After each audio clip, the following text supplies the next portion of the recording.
Hi everyone.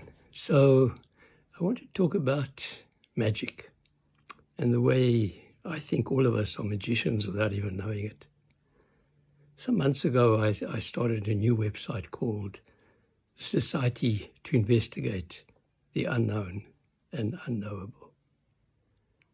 A lot of people kind of queried it and wondered how can you investigate the unknown and unknowable? And actually I want to tell you that all of us are doing it all the time without being conscious of it. And scientists actually do the same thing. It sounds very often that scientists are dealing only with the real world, with the objective world, that which can be measured. But scientists don't tell you that actually what's sitting behind all their science is ideas, is thinking, is emotions, is feeling, is inspiration, is intuition, all these kinds of subjective qualities. That's what's sitting behind the science. And a good scientist is making postulates about the unknown. That's the way science works. An idea comes up that if this exists, then there must be something behind it which is moving it. I wonder if I can find out what it is. And that's a good scientist, constantly investigating the unknown and making postulates and then following it through with their science. But it's all based on ideas and imagination and intuition and feeling and emotions. All that stuff is sitting behind it. So science is not exactly all objective. It's using a range of subjective tools. Now, we do the same thing. When you wake up in the morning, for example, you assume that you're going to do the same thing as you did the day before. You're going to brush your teeth, you're going to wash, you're going to make breakfast or have coffee, whatever it is, and then you're going to go out into the day and see what's going to happen. You have a program. But you know very well that that program could be disturbed any time. And so we all sit with fight-flight mechanisms sitting over there, ready to take us in any direction we need. So we live in this unknown. We never know exactly what's going to happen every day. Our days are mysterious. And we've learned to negotiate through this mysteriousness of the day, knowing that anything could happen anytime. New ideas could come up if we open to it. But the trouble is that we've been disempowered. We think that science knows the truth and let science find out the truth. I'm just going to live my life and just try and enjoy life. But actually, it doesn't work that way because we are soaked in life. We have to take some kind of reactions and responses the whole day. And all of that is based on a kind of mysterious dance that we have with life.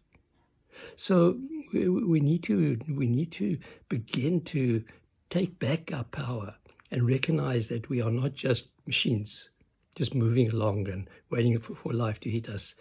We are much more than that.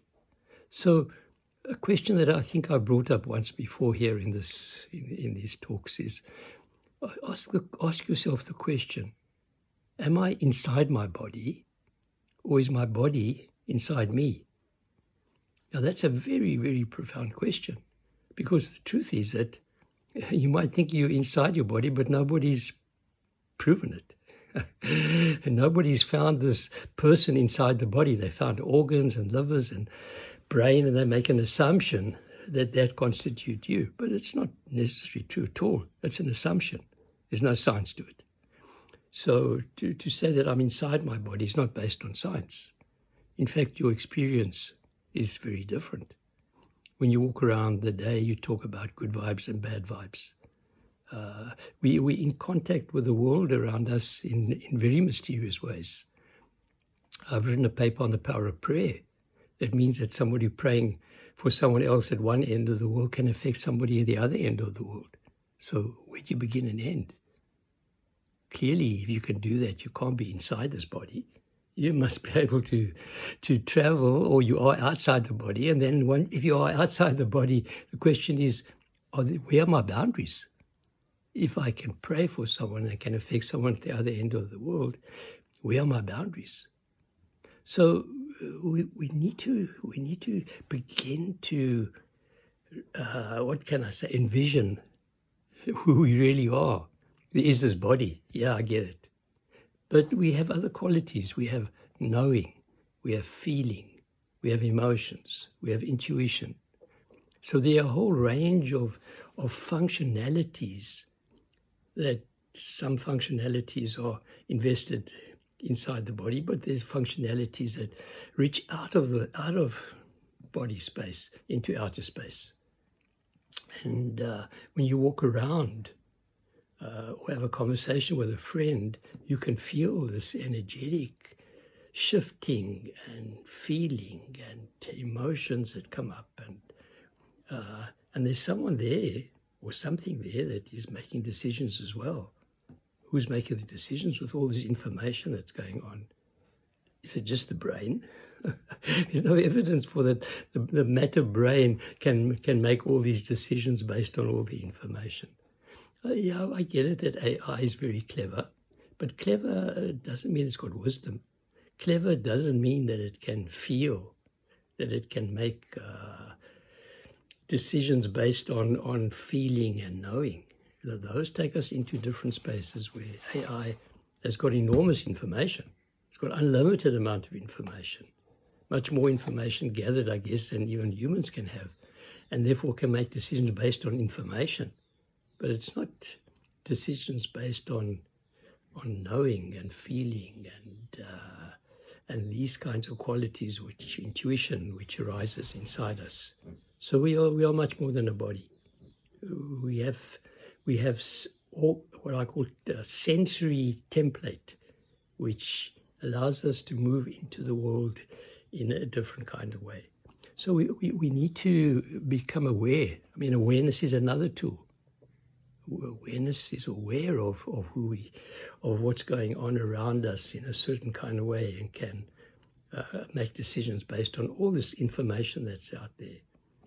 And yeah, we can ask, well, how do we make these decisions? Based on what? Well, that's it. If your decisions are based on a very small image of yourself, very self-centered image, and you're shutting down your contact with the world around you, you can become very self-centered, and that's what we call egocentric. Or you can open yourself to the big world, feel out into the world, get a sense of what's happening in the world around you, and allow intuition and your feeling self and your knowing self and the wonder of being human. If you can allow all that to become part of who you are, then you expand your sense of self. And it really is time for us to take responsibility and take our power back, and not think that scientists know better. Scientists do exactly what you do every single day. They make postulates, they have a sense of all the information that's around them, they go into their feeling self, they look for inspiration and intuition, and then they move in that direction. We do it all the time. We are alchemists, we are scientists, we are working with magic, and that's why my society, to investigate the unknown and unknowable, it's not like a big deal in one sense. We, every single day, all of us are moving into the world, into the unknown and unknowable, and we manage it, and we handle it, and the better we are at assessing the moment and meeting that moment, not with defenses, not with our animal fight-flight instincts that need to be there. Fight-flight is appropriate under certain circumstances, but not the whole day. That's called stress. So when we can just be open-minded and recognize that we are scientists, that we live in this magical world, then we reach out in a kind of way of what I call alchemy. In this magical way, the world becomes open-minded, open to us. That's a lot of fun. So yeah, go out into the world and take your power back. Know that you are quite unique and special. and investigate the unknown and unknowable. Have a good day.